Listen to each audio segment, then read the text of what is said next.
Welcome back to the Reality Guys. I am your host, Billy Blinks, joined as always by my co-host, Waleed.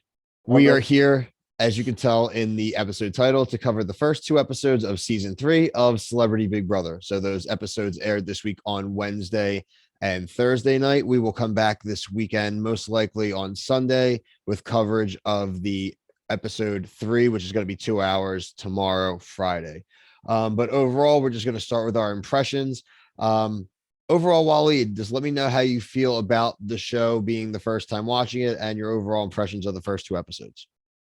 It's my first time watching Celebrity Big Brother. Never got into it. Never really heard people talk about it too much, so which is part of the reason why I never got into it. But you guys brought it up and said, yeah, we're interested in diving into this. So I was like, all right, sure, I'll check it out for the first time. And it's Celebrity Big Brother, so at least I know a lot of the cast. But the first episode started off slow, mostly just house introductions between everybody.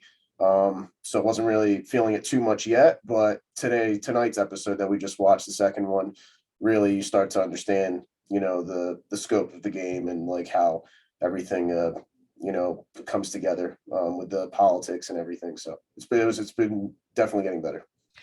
I agree. I'm a big fan of the cast in general. I think they have a nice dynamic where there are some seasoned players, some novice players, but kind of even a mix of where the seasoned players are playing it cool, which I really like.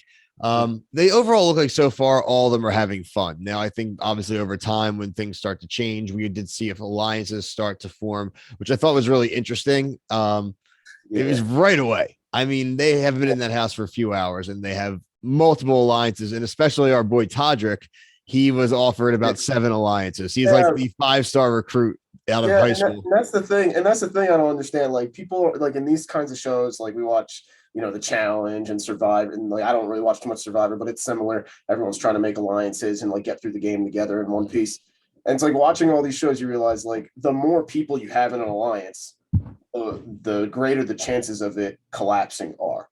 The more people that talk about, the more people talk about Fight Club, there's kind of like that, it takes literally like one person to fuck up an alliance. And I saw like, at one point there's 11 people in the house. There was like an alliance of 6 or 7 people. The foundation has 6 people. I'm like, why is there so many people in this alliance? All it takes is one of you to fuck it up. Like, it's such overkill. It is. I'm like, if I was going to be on a show like this, I would have 1-2 people max in my alliance. That's it. I would just not try and, do anything else. I mean, mainly we kind of see all the power players, at least in my opinion so far. You have Carson, you have Misha, Todrick, and even Chris Kirkpatrick. They seem to be like the little Illuminati. They're the ones that are kind of off in the side room and they're talking about long-term play already. Especially Misha. I was very surprised how, she won that first head of household in episode 1, and she's not worrying about having a target on her back. She's being pretty active. Yeah, I know. She's pretty much talked to everybody to see where like everyone's heads are at in the game. This entire episode, I feel like she was the central piece, central figure, basically, because she's the head of the household. So really, it was a matter of like how she maneuvers in this game is going to determine like how the dominoes are going to fall, which is interesting.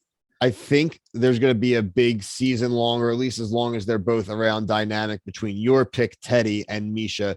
There seems to be an underlying tension, especially from Misha towards Teddy, not really trusting, was her original target. And I think Teddy made a great play by offering up Mirai as a kind of, well, she's really good and strategic. Why don't we worry about her? You can get rid of me later.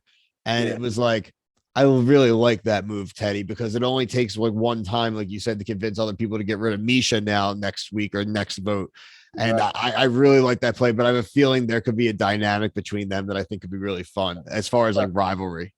For sure. Yeah. And the only way, pretty much there's a guarantee that she's, Misha's not going to remain head of the household. Somebody else is going to take that spot eventually. No, 100%. And eventually she's going to be grasping at straws trying to save her own ass. So like things are going to flip, and I did like Teddy's play there too. So I was kind of happy, like, pleased with my pick before the season. I was like, I'm going with this one. I feel like no one's going to pick her.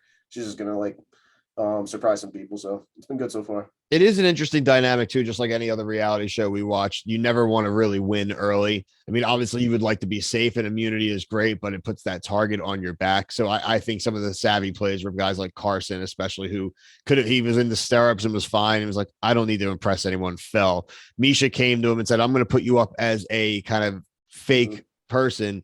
He didn't make a fuss about it. I think he's already made some really good plays besides people really liking him. He's in a really great spot. Yeah. But he kind of reminds me of how we kind of had Shan in Survivor, where she's really good. And I think everyone's going to respect his game. But a few episodes in, people are going to be like, oh, he's actually really good. And then it could flip on him. You got to be in the middle ground, I feel like.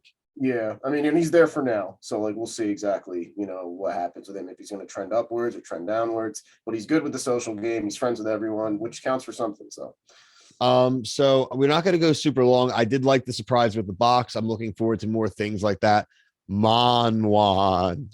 I really want to get that sound drop. I was like, wait, how do you say this thing again? I was like, Monwan.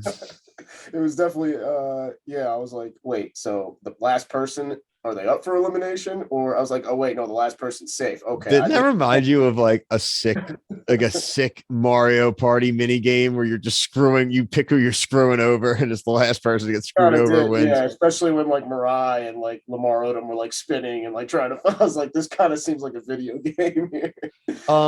They had great relationship talk. They had things about like Lamar getting into his personal life. He was very vulnerable. I did like that we got to learn about a lot of the other, castmates, and I think we're going to get a lot more of that going forward. But before we close, I do want to get your prediction. So who do you think we see get evicted on tomorrow's 2-hour Friday night episode? I'm gonna go with maybe the obvious choice for this one. I'm gonna go with Mirai. I think she didn't play a smart game. Basically Misha came to her in confidence, said, I'm not going to put you up. And she said she was targeting Teddy. And then Mirai went 5 minutes later and basically told Teddy what Misha's plan was. And it's like, you don't do that right away. There's too many people here. You don't want to do that right away. You kind of want to wait till later before you play all your cards. But I mean, especially because they still have the veto vote and things coming up. Wait to play that until then. So like you said, she overplayed her hand, but again, that was a fear-based type of move.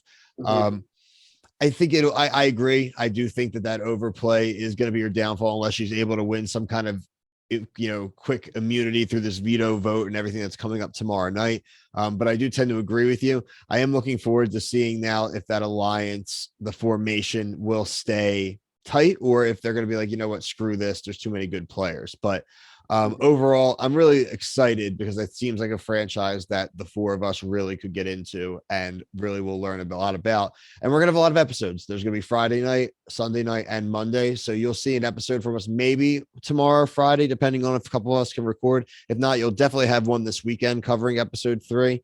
And then we'll figure out probably 4 and 5 together and maybe drop that on Tuesday for you guys. But please make sure you like and subscribe to check out everything else we're covering right now. We are covering The Bachelor, The Amazing Race, Survivor comes back soon, Everything Challenge, and anything in between that you guys can suggest.